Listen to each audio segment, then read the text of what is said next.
Good morning. एक minute.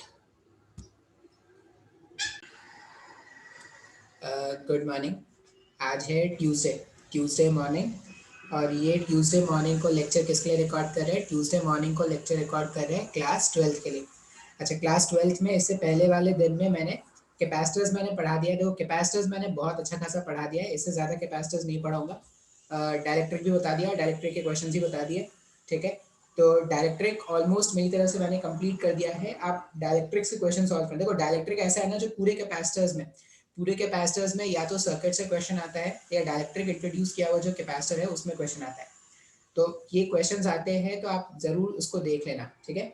आज क्या करते हैं, आज एक नया चैप्टर स्टार्ट करेंगे। अब ये जो नया चैप्टर है ये इलेक्ट्रोमैग्नेटिज्म से अलग है। अब बोलोगे सर बीच में क्यों स्टार्ट कर रहे हो? बीच में इसलिए स्टार्ट कर रहे हैं क्योंकि ये थोड़ा इंपॉर्टेंट है। अब क्या कर रहा हूँ, जो इंपॉर्टेंट चैप्टर है उस हिसाब से मैं पढ़ा रहा हूँ। जैसे हमने पहले एक सेक्शन इलेक्ट्रोमैग्नेटिज्म का पढ़ा दिया, वो बहुत ज्यादा इंपॉर्टेंट था। जो मैग्नेटिज्म है वो उतना ज्यादा इंपॉर्टेंट नहीं है। फिर ईएमआई जो होगा वो इंपॉर्टेंट होगा, तो अपन धीरे धीरे कर लेंगे। अभी हम क्या करते हैं, स्टार्ट करते हैं एक नया चैप्टर जिसका नाम है वेव्स। अब ये वेव्स जो होगा, वेव अगर तुमको यहाँ पे वेव समझ में आएगा तो आगे जाके तुमको वेव ऑप्टिक्स में प्रॉब्लम नहीं होगा। वेव ऑप्टिक्स में कोई प्रॉब्लम नहीं है तो रे ऑप्टिक्स में कोई प्रॉब्लम नहीं होगा, ठीक है। तो मैं पूरा वेव पहले पढ़ा दूंगा, फिर साउंड वेव, फिर वेव ऑप्टिक्स, फिर हम क्या करेंगे, रे ऑप्टिक्स में आएंगे, ठीक है। तो इस तरह से हम क्या करने वाले, ये पूरा पूरा वेव का सेक्शन पढ़ने वाले हैं। अब ये जो पूरा पूरा वेव का सेक्शन है ये भी क्या होता है, इंपॉर्टेंट होता है, वेटेज रखता है, क्वेश्चंस आते हैं। अब मेडिकल के पॉइंट ऑफ व्यू से अगर आप देखोगे तो मेडिकल वाले बच्चों को चैप्टर थोड़ा टफ लग सकता है, क्योंकि बहुत ज्यादा मैथ्स इन्वॉल्व होगा। मेडिकल वाले बच्चे क्या करेंगे, अगर उनको ऐसा लग रहा है कि बहुत ज्यादा मैथ्स इन्वॉल्व हो रहा है, जैसे एसएचए में उन्होंने क्या किया था, उनके लिए कोई डेरिवेशन काम का नहीं था। उसी तरह वेव्स में भी जितने भी तरह के डेरिवेशंस आएंगे तो डेरिवेशंस के पीछे उनको नहीं भागना है।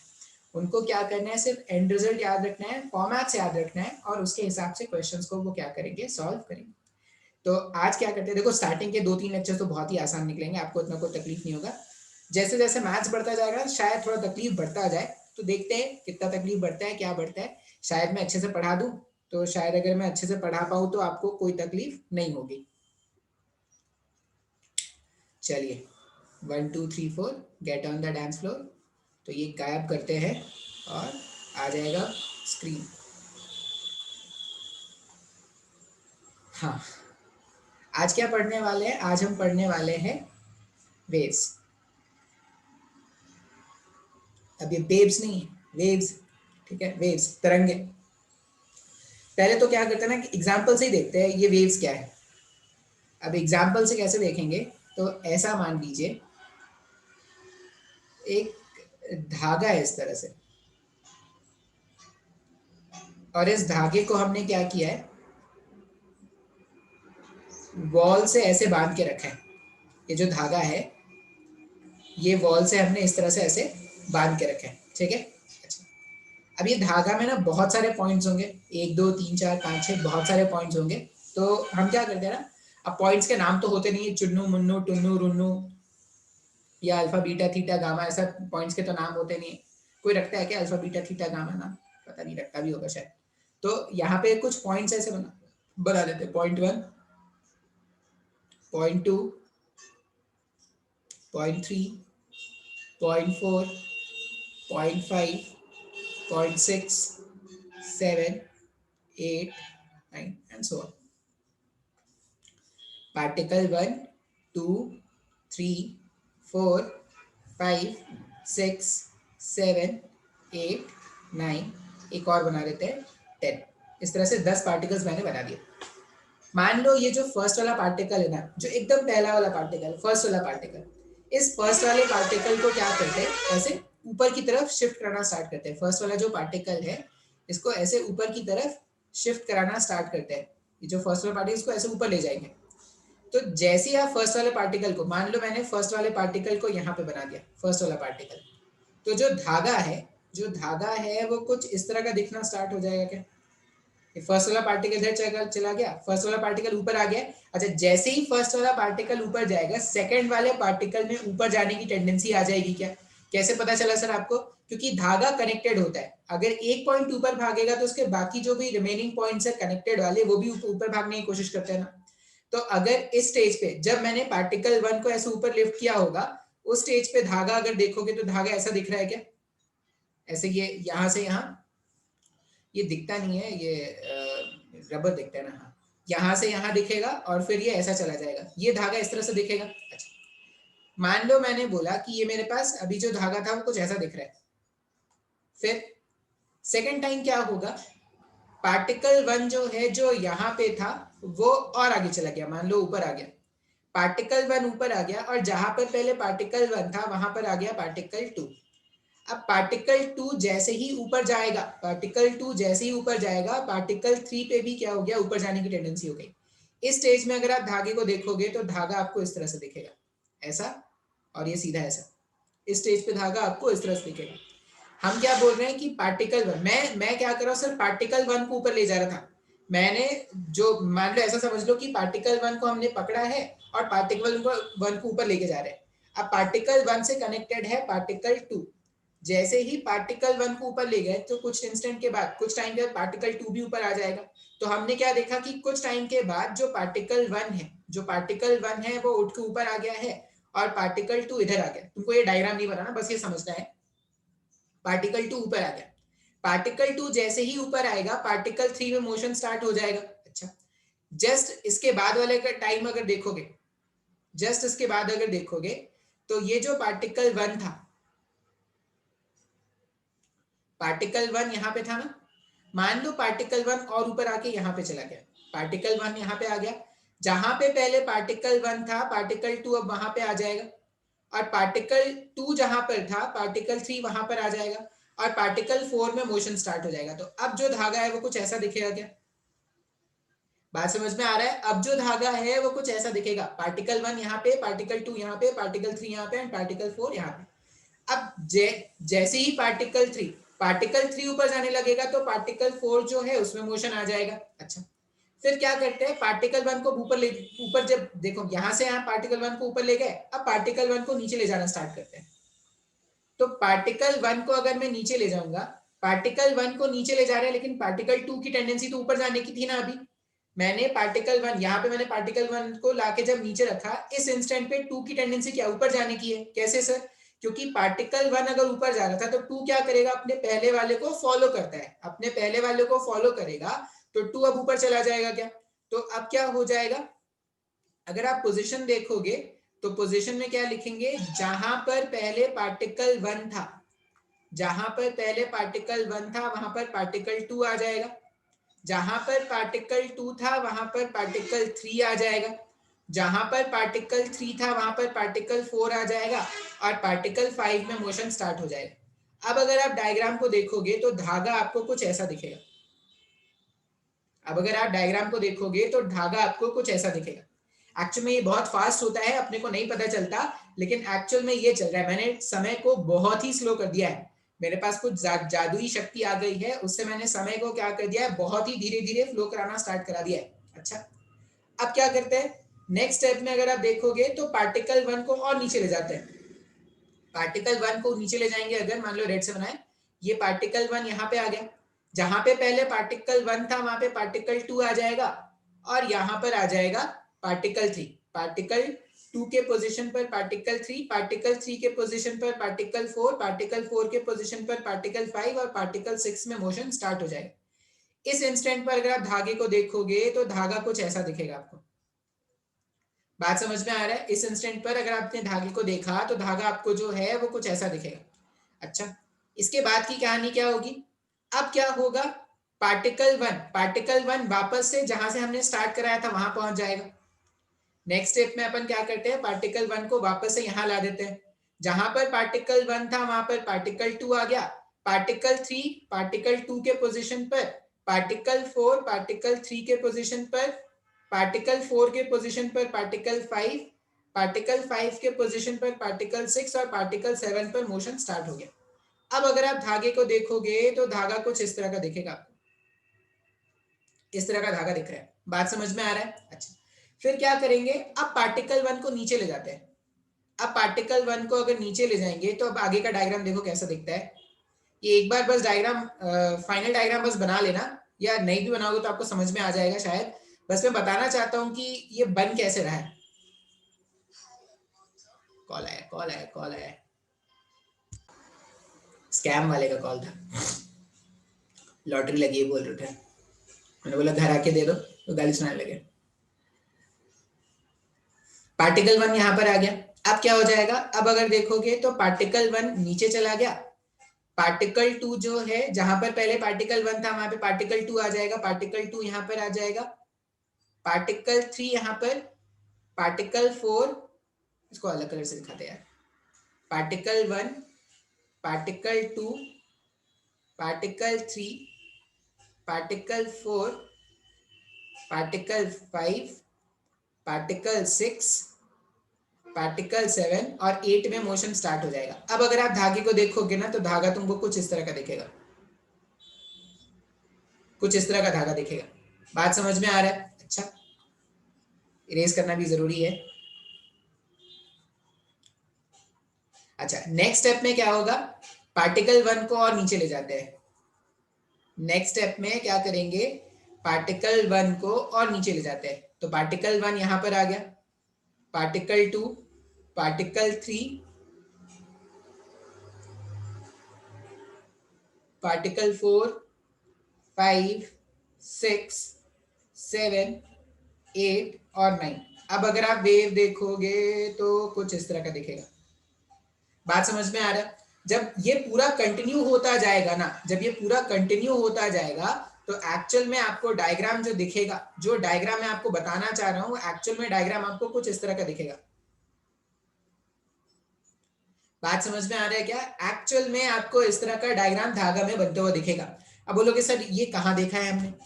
आपने एक मूवी देखी होगी ब्रदर्स, ठीक है, ब्रदर्स एक मूवी आई थी अक्षय की, उसमें एक सॉन्ग है जज्बा जज्बा करके एक सॉन्ग था,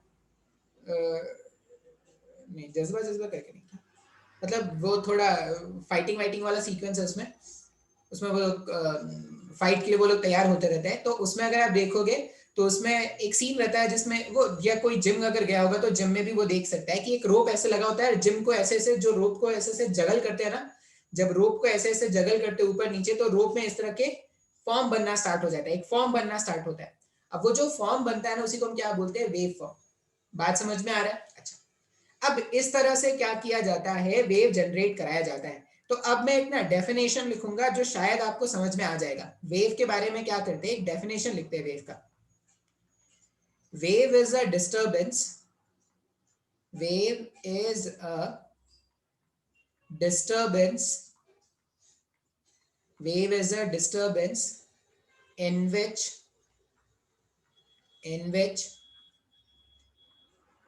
energy travels from one point to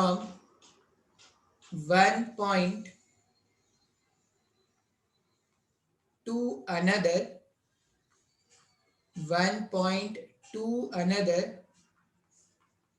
without the actual transfer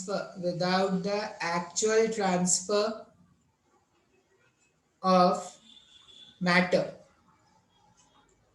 ठीक है, वेव जो है वो क्या है, वो एक डिस्टरबेंस है। और कैसा डिस्टरबेंस, वेव ऐसा डिस्टरबेंस है जिसमें एनर्जी एक पॉइंट से दूसरे पॉइंट पर जाएगा लेकिन कोई भी मैटर का ट्रांसफर नहीं होगा। देखो इसमें इंपॉर्टेंट क्या है, वेव क्या है, डिस्टरबेंस है। ठीक है, जैसे पार्टिकल 1 को मैंने क्या किया, डिस्टर्ब करना स्टार्ट किया, पार्टिकल 1 को मैंने डिस्टर्ब करना स्टार्ट किया, मतलब पार्टिकल 1 को मैंने एनर्जी दिया।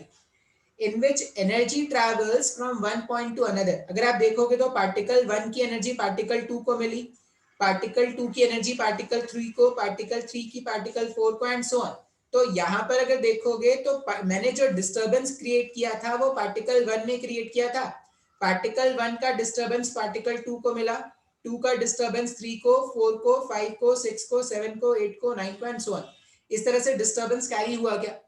अब यहां पर अगर देखोगे तो एनर्जी जो है पार्टिकल 1 से एनर्जी ट्रैवल करके पार्टिकल 9, पार्टिकल 10 तक पहुंचा है, लेकिन कोई ट्रांसफर हुआ क्या मैटर का, मैटर का ट्रांसफर हुआ। इसका मतलब पार्टिकल 1 जो है वो उठ के पार्टिकल 10 के पास गया क्या? नहीं, पार्टिकल 1 अपने मीन पोजीशन पे इस तरह से ऑसिलेट कर रहा है।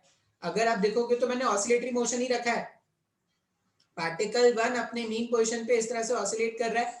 पार्टिकल 1 का ऑसिलेशन पार्टिकल 2 को मिला, पार्टिकल 2 का ऑसिलेशन 3 को मिला, 3 का ऑसिलेशन 4 को मिला, एंड सो ऑन। मतलब एनर्जी ट्रैवल तो किया, एनर्जी ट्रैवल तो किया, लेकिन किसी भी मैटर का ट्रांसफर नहीं हुआ। तो इस तरह से जब भी एनर्जी ट्रांसफर होता है, इसको हम क्या बोलते हैं? वेव। तो वेव का डेफिनेशन क्या याद रखेंगे कि वेव क्या है? वेव एक डिस्टर्बेंस है in which energy will travel, energy travel करेगा लेकिन मैटर का कोई ट्रैवल नहीं होगा। इस तरह से हम क्या करते हैं? वेव को डिफाइन करते हैं। बात समझ में आ रहा है? अब ये इसका जो बेस्ट एग्जांपल एक और मैं बता सकता हूँ। आपने देखा होगा, कभी गए होगे, मौका लगा होगा, तालाब, नदी, पहाड़, नदियां में घूमने गए होगे कभी। मान लो एक पानी की सतह, सतह मतलब सरफेस, ठीक है, ये पानी का सरफेस है, नीचे पानी होगा। क्या करते हैं? खाली बैठे रहते हैं तो पत्थर मारते हैं पानी को, खाली बैठे रहते हैं तो पानी को पत्थर मारते हैं। अब जैसी पत्थर, अगर आप देखोगे तो पत्थर आपने क्या किया? पत्थर आप एक पॉइंट पर मारते हो, लेकिन वो डिस्टर्बेंस आपको पूरे पूरे पानी में दिखना स्टार्ट हो जाता है। ऐसे ऐसे पूरे पूरे पानी में आपको क्या मिलता है? डिस्टर्बेंस दिखना स्टार्ट होता है क्या? तो यहां पर भी अगर आप नोटिस करोगे तो तुमने डिस्टर्बेंस एक पॉइंट पे क्रिएट किया, लेकिन वो जो डिस्टर्बेंस है वो आगे ट्रैवल करता गया क्या? तो इस तरह का मोशन जिसमें क्या होता है, डिस्टर्बेंस जो है वो एक पॉइंट से दूसरे पॉइंट ट्रैवल करेगा without the actual transfer of matter. अब बोलोगे सर इसमें तो पानी ट्रैवल करके आ जाता है। नहीं, पानी नहीं ट्रैवल करता, इसमें डिस्टर्बेंस ट्रैवल कर रहा है। वो अब कैसे पता चलेगा सर पानी नहीं ट्रैवल कर रहा है? यहाँ पे देखना, जो पत्ते वत्ते गिरे होते हैं ना, अगर पत्ते वत्ते गिरे होते हैं, तुम पत्थर मारोगे, पत्थर ऐसे पत्ते ऊपर नीचे जाएंगे, ऐसे ऊपर नीचे जाएंगे, लेकिन पत्थर के पत्ते कभी साइड में नहीं आते। वो अलग बोल रहा हूँ, बीचेस में अलग होते हैं। बीच में अगर आप जाओगे तो बीच में जो टाइड्स होते हैं वो क्या करते हैं? अपने साथ पानी के साथ वो लेके आते हैं, वो अलग है। ये अलग मैं बोल रहा हूँ, ये मैं बोल रहा हूँ ठहरे हुए पानी में। ठहरे हुए पानी में जब आप पत्थर मारोगे तो आप देखोगे कि जो डिस्टर्बेंस है वो पूरे पानी में फैल जाता है। अब ये जो डिस्टर्बेंस है इसमें सिर्फ एनर्जी का ट्रांसफर हो रहा है, मैटर नहीं ट्रांसफर होगा। पानी, यहाँ का पानी जो है वो मूव करके यहाँ नहीं आ गया। बात समझ में आ रहा है? यहाँ का पानी यहीं पर है, यहाँ का पानी यहीं पर है, क्या मूव किया? तो डिस्टर्बेंस मूव करके आगे आ गया। ठीक है, इस तरह के मोशन को ही हम क्या बोलते हैं? Wave motion. एग्जाम में पूछेंगे what do you mean by wave, तो यही डेफिनेशन लिखना जो मैंने बताया है। अब अगर डेफिनेशन तभी याद रहेगा जब आपको ये बात समझ में आया होगा कि वेव क्या है। अगर वेव समझ में ही नहीं आएगा तो डिस्टर्बेंस याद करने का कोई मतलब ही नहीं है। अच्छा, अब ये ना वेव का ना क्लासिफिकेशन देख लेते हैं। वेव का क्लासिफिकेशन देख लेते हैं, तो दो तरह से क्लासिफिकेशन करते हैं। क्लासिफिकेशन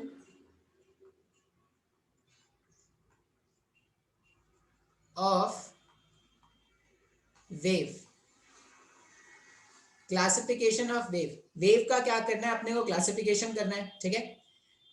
पहला क्लासिफिकेशन है डिपेंडिंग ऑन द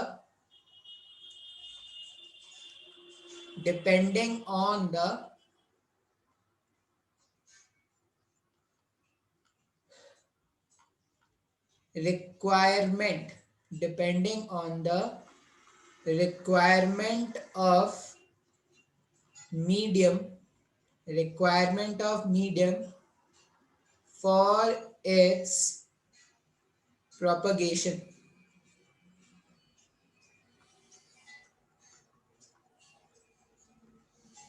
पहला जो हमारे पास है वो क्या है? पहला क्लासिफिकेशन है depending on the requirement of medium for its propagation. ठीक है, मीडियम की जो रिक्वायरमेंट, प्रोपगेशन, प्रोपगेशन वर्ड में यूज करूंगा। प्रोपगेशन, वेव के चलने को हम क्या बोलते हैं? प्रोपगेशन बोलते हैं। देखो तुम्हारी इंग्लिश में इतना अच्छा कर दे रहा हूँ, फिजिक्स सीखते रहो, इंग्लिश अच्छा होता जाएगा। प्रोपगेशन का मतलब है वेव जो आगे चलता है उसको हम क्या बोलते हैं? प्रोपगेशन। अब पहला जो क्लासिफिकेशन है वो depending on the requirement of medium है, ठीक है। तो दो तरह के वेव्स होंगे इस तरह से। इस तरह का जो क्लासिफिकेशन है उसमें दो तरह के वेव्स के बारे में बात करेंगे। पहला वेव होगा मैकेनिकल वेव, पहला वेव होगा मैकेनिकल वेव। दूसरा वेव है non mechanical, non mechanical wave. अब मैकेनिकल वेव का बेस्ट एग्जांपल होता है साउंड वेव। मैकेनिकल वेव का बेस्ट एग्जांपल है साउंड वेव और नॉन मैकेनिकल वेव का बेस्ट एग्जांपल है लाइट। एक एक्सपेरिमेंट करते हैं जिससे आपको ये समझ में आ जाएगा। थोड़ा पानी पी लेता हूँ फिर स्टार्ट करते हैं। अब देखो एक्सपेरिमेंट कर लेते हैं। एक्सपेरिमेंट कैसा है इसके लिए ना मैं इसको थोड़ा इरेज कर देता हूँ। ये एक्सपेरिमेंट शायद अपने अपने लोअर क्लासेस में सीखा होगा, मेरे को कंफर्म नहीं है। एक किस तरह से क्या करते हैं, ग्लास का कंटेनर ले लेते हैं, ठीक है। ग्लास से बनी हुई एक इस तरह की कंटेनर है। थोड़ा कंटेनर खराब बन गया है, कोई बात नहीं, एक्सपेरिमेंट्स मतलब अपने को, ठीक है। और ये जो कंटेनर है इसके अंदर डाल देते हैं एक रेडियो, मन का रेडियो, बजने दे जरा। कौन सा है, ये ट्रांजिस्टर डाल दो आप तो, पीके का ट्रांजिस्टर, ठीक है। हमने यहाँ पे क्या कर दिया, एक ट्रांजिस्टर, नई नई ट्रांजिस्टर खरीदी, नया बैटरी लगाया, एंटीना भी है इसका, नई नई बैटरी खरीदी हमने, नया नया ट्रांजिस्टर खरीदा और हमने इसको क्या कर दिया, ग्लास के अंदर रख दिया, ठीक है। स्टार्टिंग में सब सही था। यहाँ पे लगा देते एक स्टॉपर, यहाँ पे लगा देते एक stopper, air tight stopper. Air tight stopper मतलब अब अंदर कुछ नहीं आने वाला। इस तरह से हमने क्या कर दिया, एक स्टॉपर लगा दिया है। और क्या करते हैं, यहाँ पे लगा देते हैं एक वैक्यूम पंप, यहाँ पे हल्का सा जगह छोड़ देते हैं और यहाँ पे लगा देते एक वैक्यूम पंप। ये वैक्यूम पंप क्या करेगा, धीरे धीरे एयर को, धीरे धीरे एयर को बाहर निकालना है, पूरे कंटेनर को खाली कर देना है। ये जो कंटेनर है, ये जो कंटेनर है उसको हमने एक वैक्यूम पंप से कनेक्ट कर दिया है। वैक्यूम पंप क्या कर रहा है, vacuum pump, pump pump pump लिखने छूट गया यार,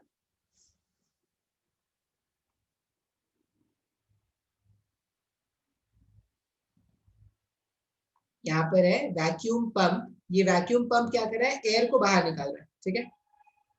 रेडियो ऑन था, यहाँ पे हरे पीले नीले बत्ती होती है, रेडियो ऑन था, रेडियो ऑन था, साउंड आ रहा था। अब धीरे धीरे हमने क्या देखा, धीरे धीरे हमने ये देखा कि धीरे धीरे साउंड की इंटेंसिटी जो है वो कम होती जा रही है।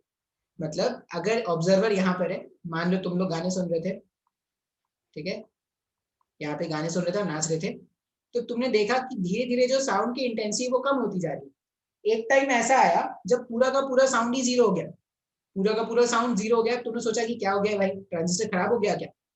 अब ट्रांजिस्टर खराब हुआ नहीं हुआ, तुमने क्या किया, ट्रांजिस्टर को चेक करने के लिए ढक्कन, इसका जो नॉब है, ये जो नॉब है, इस नॉब को तुमने ओपन किया। अब जैसे ही नॉब ओपन किया, एयर अंदर गया होगा, तो देखा कि जो साउंड है वापस आने लगा। फिर से ढक्कन बंद किया, ढक्कन बंद किया, वैक्यूम पंप चालू किया, तो फिर से एयर बाहर गया, फिर ऐसे ही हो रहा। अब ये एक्सपेरिमेंट करने के बाद, ये एक्सपेरिमेंट करने के बाद अपने को समझ में आया कि जब तक अंदर में एयर है, जब तक अंदर में एयर है, तब तक साउंड ट्रैवल करके बाहर आ रहा है। लेकिन अगर अंदर में एयर नहीं रहे, मतलब अंदर पूरा वैक्यूम हो जाए, तो साउंड ट्रैवल नहीं कर पा रहा है। ये बात अपने को क्या हुआ, समझ में आया। इसका मतलब हम क्या बोलेंगे कि साउंड वेव एक ऐसा मीडियम है, साउंड वेव एक ऐसा वेव है जिसको ट्रैवल करने के लिए मीडियम की रिक्वायरमेंट है। अगर मीडियम नहीं मिलेगा तो साउंड का जो वेव है वो ट्रैवल भी नहीं कर पाएगा। इसका मतलब साउंड वेव जो है वो एक ऐसा वेव है जिसको ट्रैवल करने के लिए मीडियम की जरूरत है। तो मैकेनिकल वेव ऐसे वेव होते हैं, द वेव्स which requires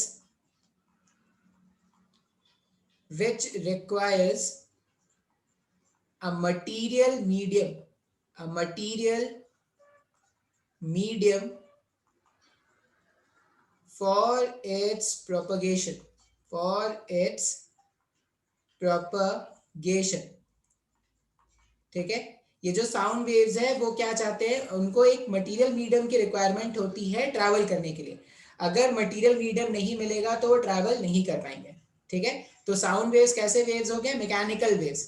अच्छा, नॉन मैकेनिकल वेव्स क्या हो जाएंगे, नॉन मैकेनिकल वेव्स उस तरह के वेव्स होंगे जिनको ट्रैवल करने के लिए किसी भी मीडियम की रिक्वायरमेंट नहीं होगी।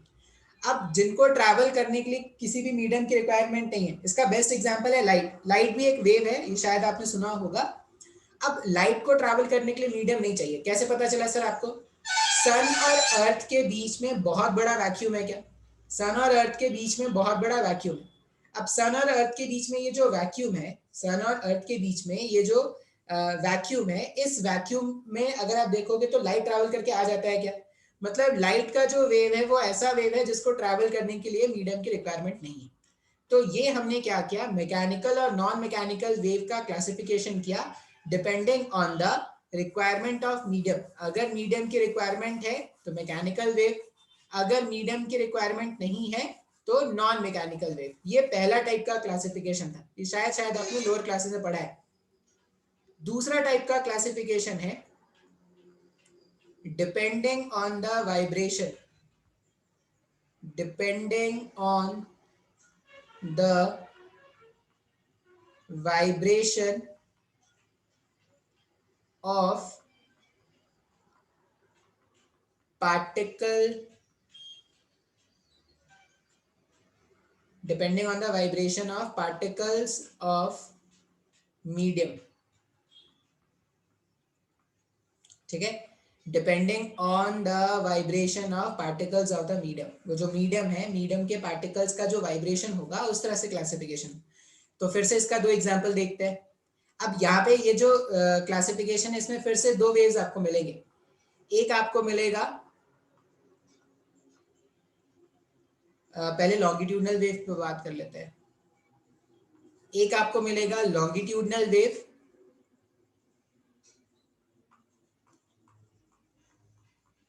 Longitudinal wave. दूसरा मिलेगा आपको ट्रांसवर्स वेव। अब डिफरेंस क्या है ना वो समझाने की कोशिश करते हैं। जो लॉन्गिट्यूडनल वेव और ट्रांसवर्स वेव में डिफरेंस है वो समझाने के लिए कोशिश करते हैं। तो पहले लॉन्गिट्यूडनल वेव समझाता हूं, उसकी थोड़ा सा शेयरिंग को क्या करते हैं, बंद करते हैं। अब लॉन्गिट्यूडनल वेव कैसे समझते हैं, लॉन्गिट्यूडनल वेव को समझने का बेस्ट तरीका होता है साउंड वेव। साउंड वेव में हम क्या होता है ना, ये जो हमारे पास वोकल कॉर्ड है, सबके पास होगा, टेटुआ बोलते हैं जो हिंदी में टेटुआ। ठीक है, अब ये जो वोकल कॉर्ड है ये क्या करता है, साउंड क्रिएट करना जानता है। अब धीरे धीरे इंसान के साथ रहते रहते इसको साउंड क्रिएट करना आ जाता है। ये वाइब्रेट करता है, ये जब वाइब्रेट करता है ना तो इसके वाइब्रेशन के कारण क्या होता है, साउंड क्रिएट होता है। अब जो वाइब्रेशन, इसने जो वाइब्रेशन प्रोड्यूस किया वो वाइब्रेशन एयर में जाता है। ये जो वाइब्रेशन जो इसने प्रोड्यूस किया ना वो वाइब्रेशन एयर में जाता है। अब मान लो ये जो मेरे पास का एयर जो रखा है, मान लो इसने साउंड प्रोड्यूस किया, साउंड प्रोड्यूस किया मतलब इसने एक वाइब्रेशन क्रिएट किया। जब भी साउंड प्रोड्यूस करना है मतलब वाइब्रेशन करना है, वाइब्रेशन जब भी होगा, ये ऐसा ऐसा करते हैं ना तो वाइब्रेशन हो रहा है, वाइब्रेशन हो रहा है तो साउंड हो रहा है। लेकिन अब बोलोगे सर इतना जो वाइब्रेशन का के कारण जो साउंड प्रोड्यूस हो इतना ज्यादा नहीं कि ऑडिबल हो। अब साउंड वेव चलता कैसे है तो वो थोड़ा बहुत समझने की कोशिश करते हैं।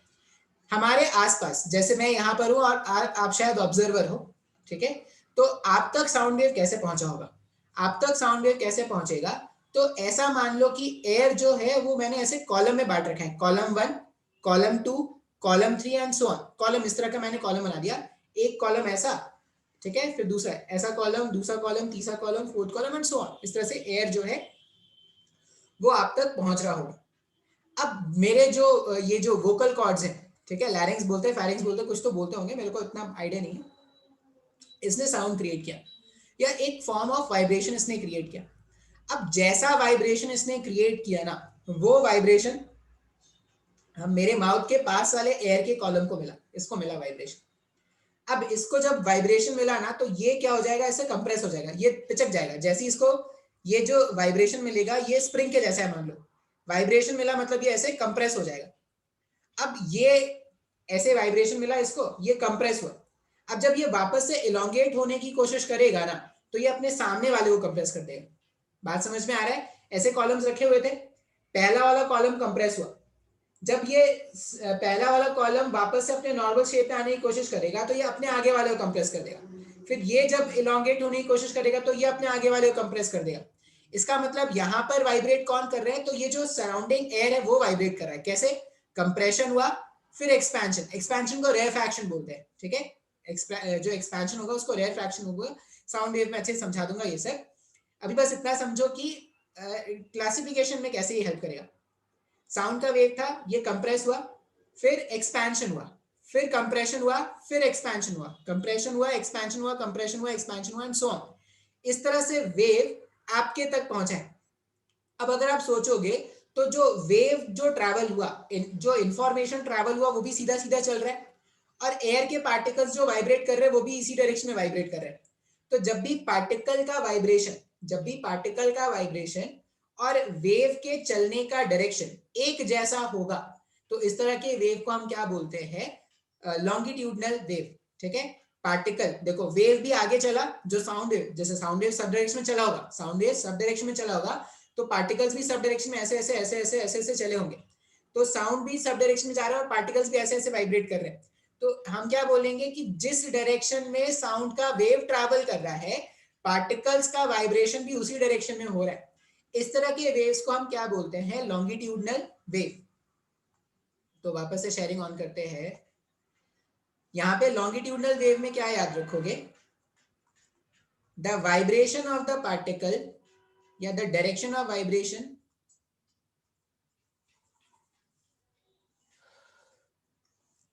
तब पे ठीक नहीं लग रहा है थोड़ा, the direction of vibration, the direction of vibration is perpendicular, no, sorry, is along the direction, the direction of vibration is along the direction of propagation of wave। जिस डायरेक्शन में वेव चलेगा पार्टिकल्स का vibration भी उसी direction में होगा। इस तरह के वेव्स को ही हम क्या बोल रहे हैं, इस तरह के वेव्स को हम बोलेंगे लॉन्गिट्यूडनल वेव। लॉन्गिट्यूडनल वेव का बेस्ट एग्जांपल है समझने के लिए साउंड वेव, ठीक है। साउंड वेव लॉन्गिट्यूडनल वेव का बेस्ट एग्जांपल है। ट्रांसवर्स वेव कौन सा वेव है, तो ट्रांसवर्स वेव होता है जो अभी हमने आपको एग्जांपल में बताया था। जैसे मैंने ये वॉल से क्या किया था, धागा ऐसे बांध दिया था, और हमने क्या देखा था कि जो पार्टिकल्स है, जो पार्टिकल्स यहाँ पे रखे हैं वो ऐसे ऐसे ऑसिलेट कर रहे थे ना, पार्टिकल ऐसे ऐसे ऑसिलेट कर रहे थे, लेकिन डिस्टर्बेंस जो था वो आगे चल रहा था। डिस्टर्बेंस इस तरह से ऐसे आगे बढ़ रहा था, पार्टिकल्स का ऑसिलेशन ऐसे परपेंडिकुलर डायरेक्शन में हो रहा है। तो ट्रांसवर्स वेव में क्या याद रखेंगे, the waves in which, the waves in which the vibration of particle, the waves in which the vibration of particles, the vibration of particle is perpendicular to the direction of wave propagation। Wave propagation के direction के perpendicular अगर होगा तो हम इसे बोलेंगे transverse wave. अब transverse wave का बेस्ट एग्जांपल है wave on a string. Wave on a string जो है वो क्या हो जाएगा, इसका बेस्ट एग्जांपल होगा। तो इस तरह से वेव का हम देखो, वेव क्या होता है ये मैंने आपको बताया, और वेव का क्लासिफिकेशन क्या होता है ये मैंने समझाया आपको, ठीक है। आज इतना ही रहने देता हूँ, थोड़ा तबीयत ठीक नहीं लग रहा है, 2-3 दिन से ट्रैवलिंग हो रही थी, अभी पहुंचा ही हूँ। कल रिकॉर्ड कर दूंगा, ठीक है, कल थोड़ा लेक्चर बड़ा रख दूंगा, आज इतना ही रहने देते हैं।